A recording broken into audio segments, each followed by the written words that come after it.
war. We're not winning it. If you speak a word of what I'm about to show you, you will be executed for high treason. It's beautiful. It's the greatest encryption device in history, and the Germans use it for all communications. Everyone thinks Enigma is unbreakable. Let me try, and we'll know for sure. Mr. Turing, do you know how many died because of it? I don't. 3. While we've been having this conversation. Gentlemen, meet Mr. Turing. We used to work together then. I'm afraid these men would only slow me down. Popular at school, were you?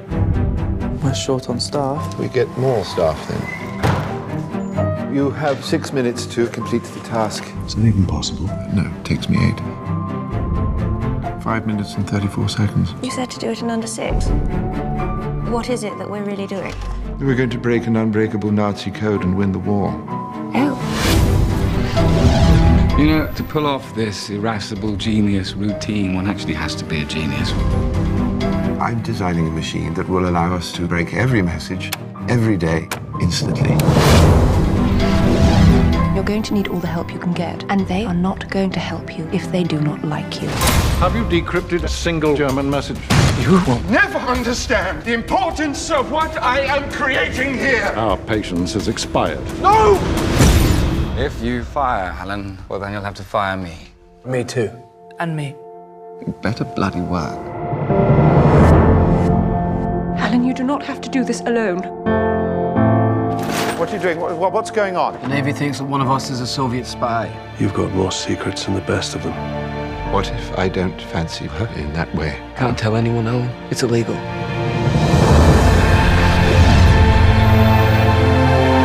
I'm just a mathematician. Sometimes it is the people who no one imagines anything of who do the things that no one can imagine.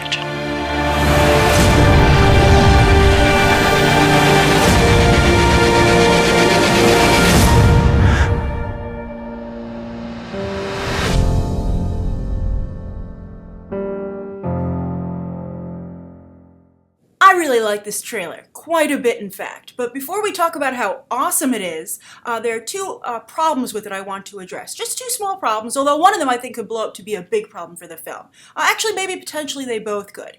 The first is, I really don't think that accents are Benedict Cumberbatch's friend. I mean, he sported quite a distracting one in The Fifth Estate where he played Julian Assange, and he seems to be trying to do one here as well. The reason I say trying is I didn't even realize he was doing some kind of dialect until a third of the way into the trailer, which makes me very concerned that he's not consistent throughout the movie with that aspect of his performance. The other reason I think that he can't do accents is because whether he likes it or not, he's so well established at this point as Sherlock that that's what audiences want to see. They don't want to see him be somebody else. They want to see Sherlock in a different kind of situation. It's like if Harrison Ford decided he wanted to try and do accents. You'd be like, what are you doing? I want to see Han Solo and Indiana Jones. And Harrison Ford made a lot of great movies outside of those franchises.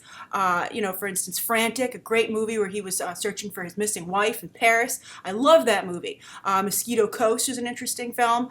Blade Runner. And, he let the situation change, and then he just did a great job in his performance. Not to say Cumberbatch can't turn in a great performance still, but I think he needs to realize what audiences want to see him as. And I don't think it's, putting on lots of little funny mustaches in terms of an accent. So I think that's one problem with the film. The other, so that might, as I'm saying, that might be a problem with the film as a whole. But my other problem with this trailer is I think it leaves out a big part of the story. Now, maybe they're saving it for a later trailer, and in that case, it's all good. But you know what? You only have one chance to make a first impression.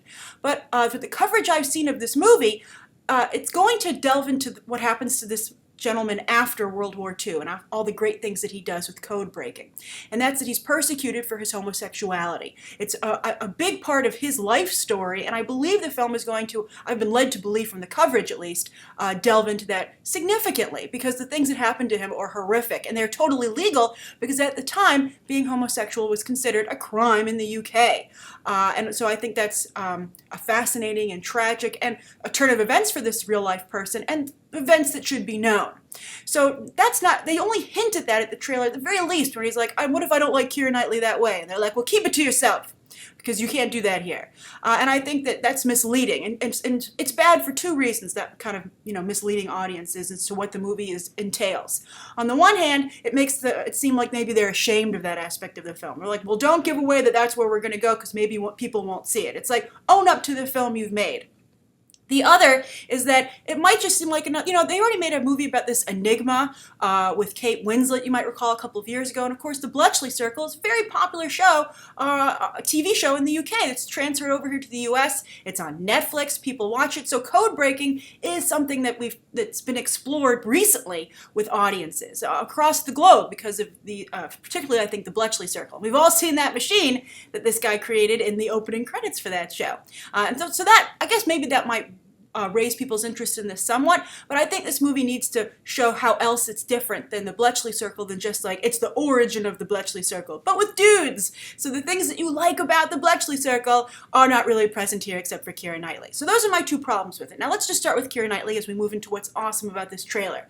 Keira Knightley is on a roll. If you had gone back in time during the Pirates of the Caribbean franchise and said, someday, you will like Keira Knightley, I would have been like, you're nuts. I'll never like Keira Knightley. She vogues in every role. Someone should tell her she's not in the cover of Vogue. She is in a movie. But she seems to be on a roll lately. She finally seems to have found her groove. I liked her quite a bit in the Laggies trailer, which I recently reviewed, and I like her here. I think she's doing a very nice job. It's a great role for her, and I'm excited to see what she does with it. So kudos to her, and I'd be curious to know if maybe Keira Knightley is beginning to win you over. The other thing I really like about this trailer is that secret line. What better person to discover the secrets of the enemy than someone who has so many secrets himself? And I think, again, you should play up the homosexual aspect because that's his big secret. They're not really telling you what his secrets are. I guess they're hoping to tease the audience, being like, what do you think his secret is? But, I think it's better, show, don't tell. And also, the Alfred Hitchcock has a great lesson about suspense. If you put a bomb under a seat in a theater, and, this is a horrible example at this point considering what's going on in the world, but this is Alfred Hitchcock's actual example. So if you put a bomb under a seat in a theater and you don't tell anybody that it's there and then it goes off, it's, a very short-lived payoff. But if you tell the audience that there's a bomb under a seat in the theater and then you show who's sitting on it and around it, that's going to create suspense for a prolonged period of time, and you're going to get a lot out of that element of the film. So I would say the same thing here. Put your cards on the table, and the way you play them will be what surprises the audience. Now, the other thing that I think is great about this trailer, and they should play this up even more perhaps, is we've got our Game of Thrones actor and our Downton Abbey actor. Of course, it's Tom and, I forget, Tywin Lannister. Tyrion is the, Peter Dinklage.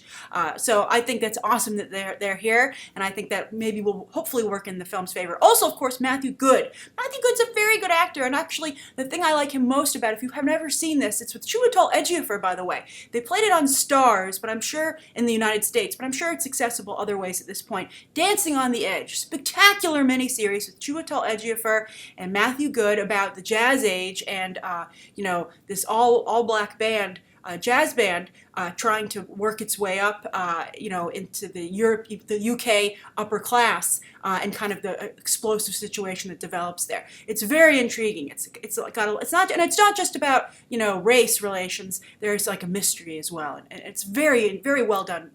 Project, and Chiwetel Ejiofor, of course, is wonderful in it, and so is Matthew Goode. But a lot of you probably obviously know him from opposite Colin Firth, and I believe A Single Man, and then he, of course, was Ozymandias in Zack Snyder's Watchmen. But I think he's coming into his own in these other types of roles. So that's what I think of Imitation Game. I'm curious to what you think of this trailer. Does it seem like this is going to be Benedict Cumberbatch's breakthrough role on the big screen? Because he really needs one. He's, of course, so well known as Sherlock, but he just cannot get a break on the silver screen. And I think the time is running out for him to get a foothold in the movie business before he might have to just go back to TV. Because, at a certain point, he's going to be labeled box office poison. Unless he's announced as Doctor Strange this coming week at Comic-Con. We'll see. Although, if I were Marvel, I would be aware of his box office problems. Okay, so that's my review. Please write down below your own thoughts. You can check out some more episodes right now.